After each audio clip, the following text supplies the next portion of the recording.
on digital radio, on the app, on your smartphone, on X, YouTube, and Facebook. The Sportscast. Expect the unexpected. The Donut Bag presented by The Sportscast.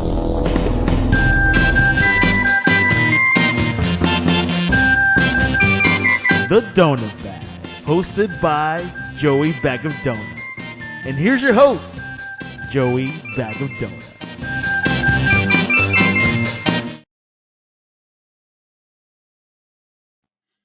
What's going on, everybody? Hello, good evening, happy Monday, happy new week. I'm trying to be positive here. Wasn't even sure I was wanting to do this because there's nothing happy to report with the Steelers, but I wanted to mostly use this to vent, and that's what I'm going to do. But first of all, welcome to the Donut Bag Podcast, part of the Sportscast Network. If you want to join in on the conversation, as you can see, I am flying solo tonight. You can go on, I believe you could reply on Twitter. I'm not sure, but I know if you go on YouTube and I am Joey Bag of Donuts V instead of an F. You could join in on the conversation, and hey, if you keep joining on the conversation, maybe I'll ask you to be on or something, because I hate doing these alone. I need someone to talk to. I hate monologues. People that do monologues, I respect the hell out of you, because I don't know how people do it. I can't just talk to myself. I need to talk. I need a conversation with someone. But anyway, we start with breaking news.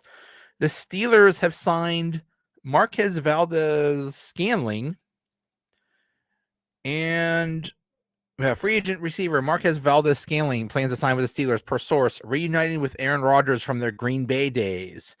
What does that tell us? What does that tell us that somebody that used to play with Aaron Rodgers is now with the Steelers? Basically after this week, I think they've had to have a hard look in the mirror and realize some hard truths and realize some things need to change. And maybe Aaron Rodgers is exerting a little bit more control, or maybe this is just a coincidence, or who knows? I don't know. But that is very interesting. We'll see what that does for the wide receiver rotation. We just saw in the last game that Roman Wilson was getting more screen time, playing time, and Calvin Austin III was back. So we'll see what happens there. Before I start, I want to do a brief history of the season.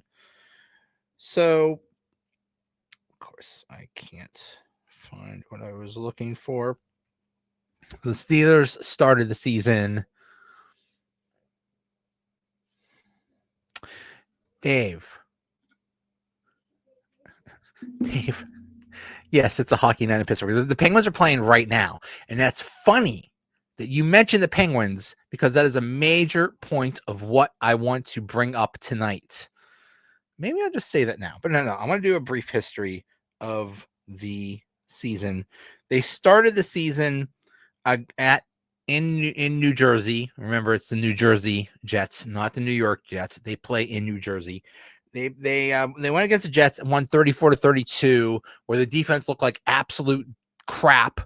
They made Justin Fields look like the greatest quarterback that ever lived. And so that's and we said, well, it's the beginning of the season, and it's September football, blah blah blah. So don't worry about that. Then at home in Seattle, they basically got their butts kicked by Seattle at home. And we said, well, maybe Seattle's good, or I don't know what crappy excuse we use. That was a Caleb Johnson kickoff game. Then they go to New England and win 21-14, and there the defense really stepped up. It forced many turnovers, and all those turnovers, basically, if they did not have the turnovers, New England would have probably won. So So they win that. Then the Ireland game where they win in Minnesota, and actually the defense looked good there. But then again, they played Carson Wentz, who's actually out for the season now. But they played Carson Wentz, and the defense almost blew that game. Okay. Then they play against Cleveland and win decisively. And that was against a rookie. And I mean, the Browns. Browns games should count as like half a win. Because that's what garbage they are. Then about a week and a half ago, they are in Cincinnati and they get Flacco'd.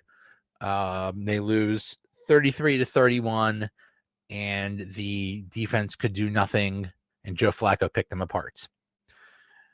Joe Flacco. Actually, Flacco looked pretty good yesterday too.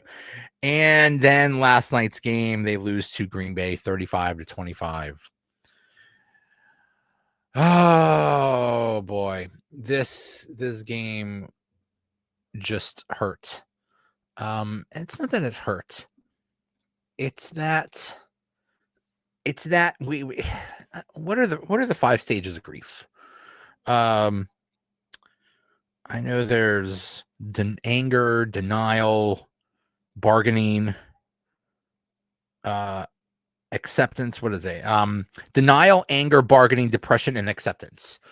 I think last week we were in denial, in anger, about what happened to what happened against the Bengals. So it's like, well, the defense, I mean, hey, it happens. They had a bad night, whatever. Now, bargaining. Hopefully the bargaining happens at the trade deadline or somewhere where they get better people. Depression and acceptance. I think that's where we're at now. Or at least that's where I'm at. I'm just accepted that this team sucks. I've accepted that if you take, basically, this is not a good team. This is a middle of the road team. They can beat the bad teams. They have somewhat of a chance against the kind of bad teams, and they have no chance against the good teams. And make no mistake, Green Bay is like a top 5 team. Green Bay is, they are darn near perfect. They looked incredible. They have everything going for them. So yeah, but so if you do a power ranking, I just pulled up a power ranking of all the teams. Number 32 is Tennessee. Steelers would destroy Tennessee. What is it? Once it's a hiccup, twice is a pattern. This is a defense offensive team and a really, really bad pass defense team. Really, really bad pass defense team. Like, actually, historically bad pass defense team. It is unbelievable how bad this team is at pass defense. It is unbelievable. The defense is the issue. The defense, you're right, Dave. So 32 is Tennessee. Steelers would easily beat Tennessee. 31 is the Jets. They barely beat the Jets. 30 is the Browns. They can take care of the Browns. 29 is the Raiders. I think they could take care of the Raiders. 28 is the Saints. They could take care of the Saints. 27 the Dolphins, who actually they're going to play soon.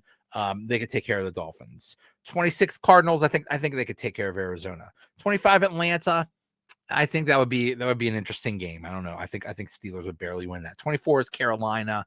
I think they would probably beat Carolina because, I mean, they have a little person at quarterback. I'll never understand that Bryce Young pick. That was just I think he is a complete fraud. 23 is the Vikings. They beat the Vikings. 22 is the Giants. I could easily beat the Giants. 21 is the Ravens. There's no way Ravens are 21. So the Ravens right now are actually the odds-on favorite to win the AFC North. And even though the Steelers are 3 games ahead of them or whatever, but I believe it. And we all know this is coming. We all know that Lamar Jackson is going to get healthy. and they're going to go on this big winning streak, and the Steelers are going to just flounder the rest of the season. So we know this is going to happen. We know the Steelers are probably going to finish 9-8 and either barely make the playoffs or barely miss the playoffs. We know this is going to happen. This is how this is going to go. But yeah, the Ravens are not that bad. The Ravens winning yesterday really helped them, and they won without Lamar. 20 is the Bengals. Well, they can't beat the Bengals apparently. 19 is the Commanders. That would be an interesting game. 18 is the Cowboys. Oh, I wish the Steelers would play the Cowboys. That would be the George Pickens Bowl. I think the Cowboys would destroy the Steelers, especially with Dak Prescott healthy. They have a great offense. 17 is the Bears. They're going to play the Bears later this season. That's going to be a really interesting game to see. I mean, the Bears are so up and down. They can be good or bad. 16 the 49ers. I think the 49ers would beat them. 15 the Texans. I think the Texans would win. 14 the Jaguars. The Jaguars. I think that's a 50-50 game. They list the Steelers as 13 here. I don't think they're the 13th best team. 12 is the Chargers. Actually, they're going to play in a couple weeks. I think that's going to be a very interesting even game, but I think the Chargers are better. 11 is the Seahawks. They lost to them. 10 is the Chiefs. The Chiefs would destroy them. 9 is the Bills. The Bills would destroy. The Bills will destroy them. They're going to play later. 8's the Patriots. We know what happened there, but still, if the Patriots and the Steelers play like 10 times, the Patriots would win like 7 of them. 7's the Eagles. We know that the Eagles would destroy them. 6 is the Packers. We saw what just happened there. And my things. 5 is the Rams. I don't think the Rams are that good. I mean, they're good, but I think that would be an interesting game. 4 is Tampa Bay. I think Tampa Bay would probably beat them easy. 3 is the Broncos. That would be an interesting game, but the Broncos are looking really good right now.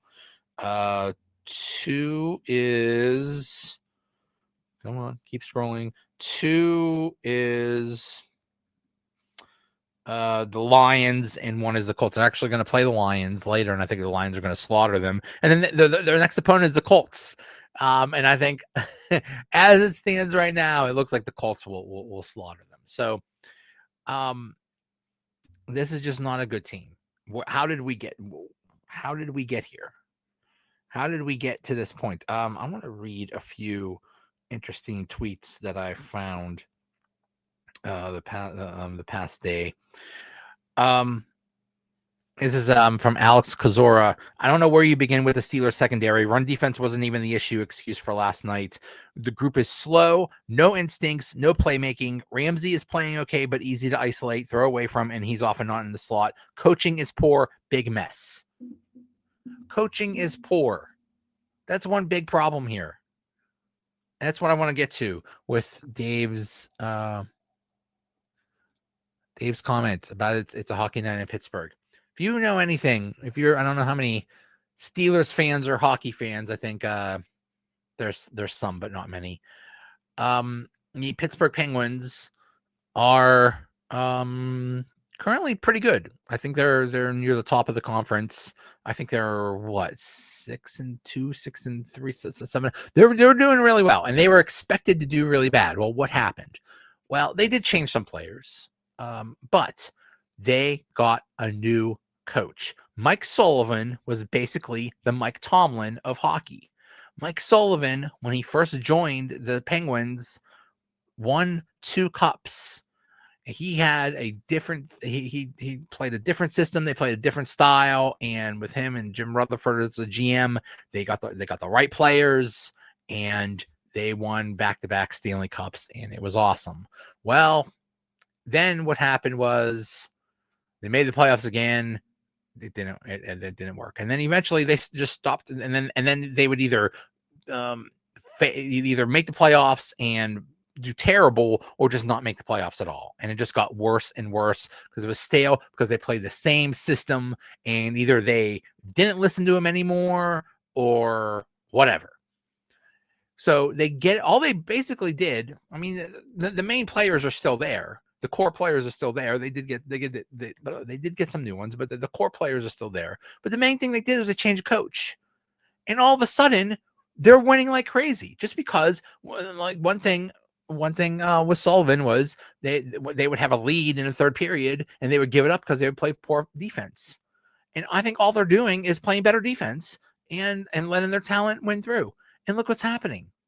My point is they had a stale coach that either the players tuned out or it just wasn't working anymore.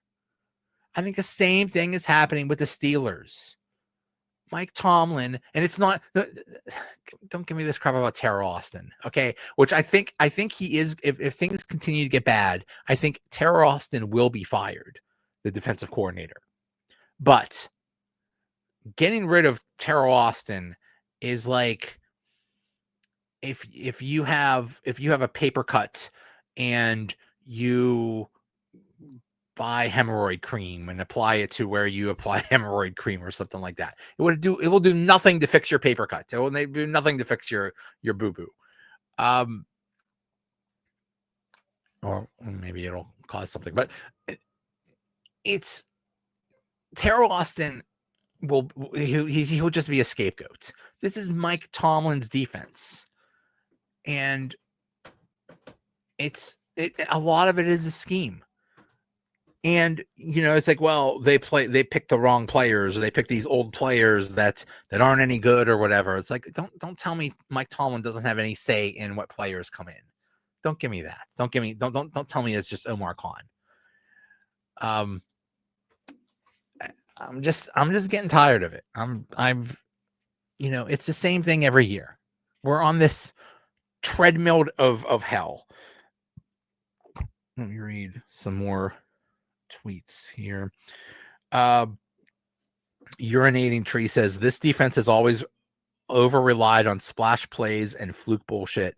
If TJ Watt isn't doing superhero shit every third play, games like yesterday and most of the season are the result you get. It's the scheme. It's always been the scheme. It's true. When they don't get a splash play, a fumble or an interception or something like that, this defense sucks, and they rely on that too much. And the good teams don't turn over the ball that much. Dan Orlovsky says, I often watch a Steelers defense tape and write down the notes. What are they doing here? I don't know if they know what they were doing here. Will the owners pay money to Tomlin to not coach and pay money for a new coach? That sounds like nutting. Okay, well, that's why when people say Tomlin needs to go, that's not going to happen. Tomlin has in 2024, Mike Tomlin signed a 3-year contract for like $50 million or something like that. So Dave, you're absolutely right. They are not going to pay Tomlin $16-17 million and then pay someone else who knows what, $5-10-15 million. No, that's not going to happen. Here is the most likely scenario if this does actually happen. Mike Tomlin's contract is over in 2027. Usually with 1 year left in the deal, sometimes 2 years left in the deal, they negotiate an extension. If they really want to move on from Tomlin, they would have to either I don't think they would fire him. I don't because the Steelers don't do that. But I think they would kind of do what they did with Cowher and say, it's probably a good idea to quote unquote retire and go into the booth. I think Tomlin in that scenario would join some kind of network, either on their studio show or be a commentator or something like that. I think he would be awesome at that. And I think he would do that for a year and make a lot of money and then go back into coaching. I think I'm guessing that's how that would go. Or maybe he would just take the year off or something like that. I don't know. But but that would be the only scenario, is basically they would somehow make it so that they wouldn't have to pay Tomlin and then pay someone else. But how long are we going to put up with this? I mean, it's very possible that Rooney might give him another contract extension, after this year or something like that. So I don't know. We'll see. But it's the same thing over and over again. And it's Tomlin. It's Tomlin. His defense sucks. He has the most expensive defense. Now, the thought of having an expensive defense, of building your team on defense in a league where every single rule favors the offense, where every trend favors the offense, is just idiotic. TJ Watt is one of the best outside linebackers. TJ Watt is held on every play. TJ Watt is like, they neutralize TJ Watt and they don't get called on holding. You can neutralize a defensive player because they don't want a edge rusher to kill the quarterback. Quarterbacks are very valuable and they don't want them to get hurt. So they do things like let the tackle leave like way before the ball is snapped or something like that, or let the tackle hold TJ Watt and stuff like that, because they want to protect their quarterbacks. This league is an offensive league. Spending all this money on defense is stupid, and we're seeing the results. So Matt at Yinzer that says, the same way that Mike Sullivan was a great hockey coach, Mike Tomlin is a great football coach, but just like the Penguins, nothing is ever going to change with the Steelers until this purgatory ends. That's where we're at. We are in purgatory. We are in this treadmill of crap. It's the same thing every year. 9-8, 10-7. Maybe we'll make the playoffs. Maybe we won't. If we make the playoffs, we'll play Buffalo. We'll go to Buffalo or Kansas City or the Baltimore and get destroyed in that first round. This is where we are. It's just this treadmill of crap. And the fun thing is, I kept hearing that 2025 is just a bridge year. This is a bridge year to 2026. The 2026, when in April of 2026 at the NFL draft, which will be held in Pittsburgh, Roger Goodell will say, with the blah blah blah pick in the 2026 draft, the Steelers draft whoever. I saw a mock draft that said Garrett Nussmeier, whoever the heck that is. But it's just funny. It's actually funny because this mock draft had that Mendoza going 1, the Oregon quarterback going 2, and then not another quarterback until the Steelers draft and who knows when. So this is all. This year basically meant nothing. It's all about 2026, when we don't have to draft, we don't have to deal with Aaron Rodgers or Russell Wilson or Mitch Trubisky or any of this crap. We're going to have this messiah of a quarterback who will lead us to the promised land. Apparently he's going to be 8 feet tall and fire will come out of his fingers. I tell you, because rookie quarterbacks, they never fail. My goodness. So that's where we're at. And we get it. And once in a decade reset next year, a quarterback, and we need to get a hit. Right now, you don't touch it. Okay. So when we started the year, the mock draft said, there will be 6 or 7 quarterbacks in the first round. And now there's 2 or 3 because a lot of them either suck or got hurt. Drew Aller was supposed to be a first round pick. I feel bad for the kid. Well, I don't feel bad for him. He's probably made millions of dollars, but still, he things change. But the thought that they're going to draft this quarterback and he's going to automatically be awesome is just, to me, is laughable. Have you seen? Oh yeah, sometimes you hit with a rookie quarterback and sometimes it's a disaster. Kenny Pickett. That's all I need to say. So it's just in conclusion, there is no hope. Uh, um, everything sucks, and we're screwed. We're doomed. That's enjoy your evening. But so what can they do? What can they do if it's the scheme? Oh, and another thing, did you see Cam Hayward said we didn't have a lot of fights. What the hell does that mean? We don't have a lot of fights? You don't have a lot of fight.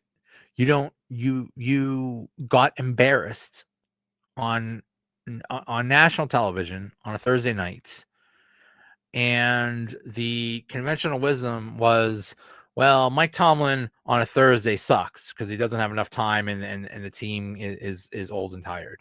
But Mike Tomlin on the game after a Thursday is really good because he has all that time and an extra rest and stuff. Well, we saw what happened last night. Another thing. In conclusion, welcome to the 80s Steelers. Are they the 80s Steelers? They kind of are. This is basically the Steelers in the 80s. Basically no hope. Who's the Mark Malone of this time? Kenny Pickett was the Mark Malone of this time. And Mitch Trubisky was the Cliff Stout of this time. What we need is a Bubby Brister. We need a Bubby Brister of the 2020s. I hope whoever quarterback they draft, I hope that's the next Bubby Brister, because Bubby was fun. Bubby will always have a special place in my heart because I was 12, 13 years old. 12, 13-year-old me idolized Bubby Brister. I had a big poster of him in my bedroom. And Bubby thrown to Lewis Lips was that was an electric combination, and Ouija Thompson. I don't know. I'm just tired of the same thing over and over again, and we've had the same thing over and over again for like 10 years now. It's the same thing. No, actually, for 5 years now. Basically, since Ben Roethlisberger had his elbow surgery, he came back, but he was not the same, and he was old, and it was toward the end of his career. But at least now we have a pretty okay. We have a good offense. We've been saying for years, all we need is a good offense. And because we already have that good defense. All we need is a good offense, and this will be a good team. Well, now we have a good offense and a crappy defense. And honestly, when Cam Hayward says things like we don't have a lot of fights, they should just be ashamed of themselves. Because I know we are. We're ashamed of you. We're ashamed. I'm not ashamed of being a Steelers fan, but I'm ashamed of that defense. It's just disgusting. It's just sad seeing the past 2 games, the other team just pitch and catch. Just like sometimes there's not even anyone close to being there to cover them. It's pathetic. It's pathetic. You pay all that money for a defense, and they're just, and this is what we get. We get this crap. It's sad. It's sad. So next up is the Colts, who are, according to this thing, number 1 team in the league. Jonathan Taylor is he's not, I don't think he's human. I don't think Jonathan Taylor, he's more a machine now than man, twisted and evil. He might be a cyborg. It's possible.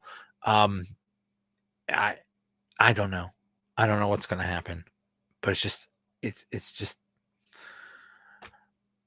they should just be ashamed of themselves. That it was a shameful performance. And when, I heard it's like, well, but they were winning at halftime. They were winning going into the fourth quarter. We all saw it coming. What Green Bay was doing. We knew they were going to just eventually figure it out. it's just Indiana Jones will whip us. You know what? Actually, here's my Indiana Jones hat. There you go. No, I can't hear myself. That's probably for the best. Yeah. Yeah. It's just yesterday, last night, it was just, I keep saying the same thing over and over. I'm sorry. We have to come to some hard truths. We thought, oh, maybe this is actually a good team. A couple weeks ago, we were like, oh, maybe they'll get the number 1 seed. It's like, now I don't know if they'll win another game. And the way they were playing these past 2 games, the way the defense is, I don't know if they could beat anybody. It's just a shameful performance. That's all. Shame on you. Shame. Everybody knows your name. I think that's it. I think I've said all I need to say. Thank you, Dave, for your comments. Thank you, everybody, for watching, and we'll see you next week. I don't have a lot of confidence right now, but maybe they'll actually have some pride. Maybe they'll, as Cam Hayward said, actually have some fight. There's a couple other things I want to talk about. I have this jersey right here, which is the old Bumblebees from about 10 years ago, and they wore those monstrosities last night. The yellow with the khaki pants and the yellow socks. And I heard, it was like, well, that's this way we won't have to use any of those picks. See, that's a good thing. If they keep losing, they won't have to worry about trading up because they're already draft high in the draft. There's an optimism. Those uniforms were the most awful, disgusting things I've ever seen as a sports uniform. No, actually, the only things that were worse were those Giants third jerseys from a year or two ago when they looked like the Montreal Canadiens. I don't know what the hell that was about. And then they say, oh, well, that's how it was in 1933. Yeah, there's a lot of things happening in 1933. That doesn't mean I want to repeat them. My goodness. Now, if they had that yellow and black jersey with black pants, I think it would look good. But it was those khakis. My daughter is not a sports fan at all. And she texted me and said, what is going on with these uniforms? And I tried to explain what the hell was going on. It didn't work. But she said, who approved this? And I said, I don't know. And she said, I know what, that not she said that this is not something a gay person would think of. So anybody with any fashion sense would not think of that uniform.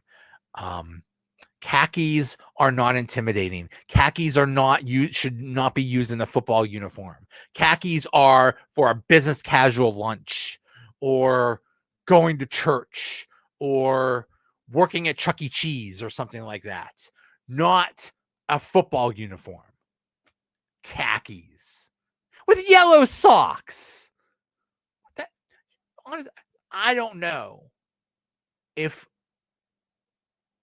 uniforms mean anything in terms of whether psychologically whether you're going to win or lose or not. But when you wore that crap that they wore last night, and I hope they never do it again, you're basically admitting defeat. And these Bumblebees, I thought they were the stupidest thing ever. They've kind of grown on me. I think they should go back to the Bumblebees. Now, when they wore these Bumblebees, what pants did they wear? Khakis. Khakis are not football pants, people. Those Bumblebees with black pants would look pretty darn sharp. Here's what they should do. Here, I'll help you out, Steelers, because hell, you need all the help you need right now. Here's a uniform you should use as a third uniform. Have you seen those uniforms they had like in 1970? They were basically all white. The all black ones, the color rush, are actually sharp. All black, really cool. All white, I think would really be kind of like what the Packers did last night, but just as a Steelers thing. I think that would look pretty sharp. I think they should do that sometime. What a modern version of the 60 triangles. Is that the Batman uniforms? I think.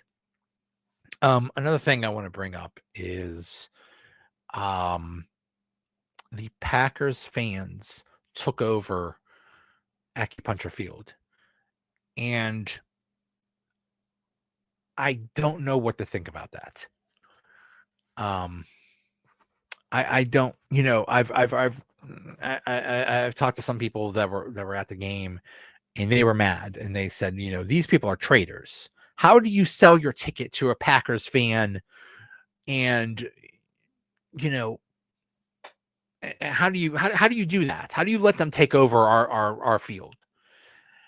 Okay, I get that, but I also get that let's say you're a season ticket holder or whatever, or let's say I don't know how much a ticket costs.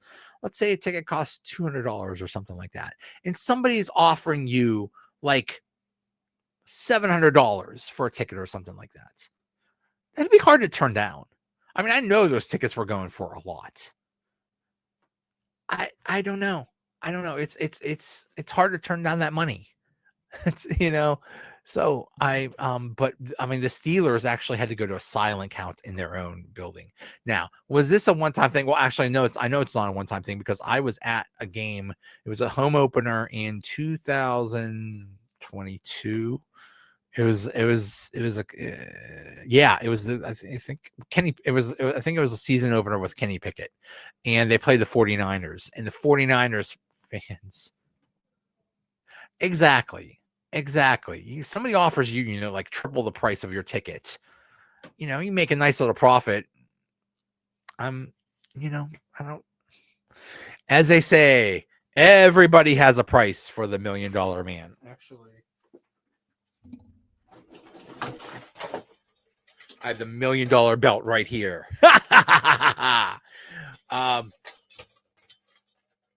This thing has sharp edges. I gotta be careful.